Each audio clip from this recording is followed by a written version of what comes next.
అస్సలాముఅలైకుం everyone, అందరు ఎలా ఉన్నారు? ఈరోజు రెసిపీ వచ్చి మిరపకాయ బజ్జీ అండి. మిరపకాయ బజ్జీ ఒక్కొక్కరు ఒక్కొక్క స్టైల్లో చేస్తుంటారు. నేనైతే ఇలా చేస్తాను. మీకు ఎలా ఉందో కామెంట్ చేసి చెప్పండి.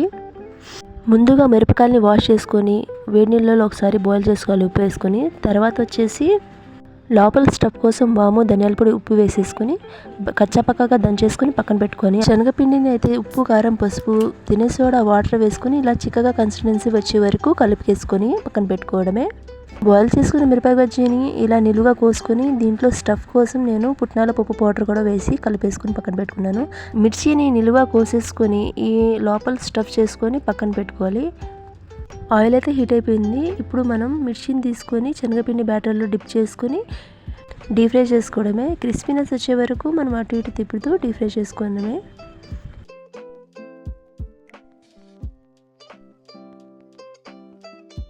చిన్నపిల్లల నుంచి పెద్దవాడి వరకు ఇష్టపడే ఈ మిరపకాయ బజ్జీ అయితే రెడీ అయిపోయిందండి. మీకు ఈ వీడియో నచ్చినట్లయితే like, share, subscribe my channel. కొత్తగా చూస్తున్న వాళ్ళు కూడా సబ్స్క్రైబ్ చేసుకోండి. Thank you for watching. Bye bye.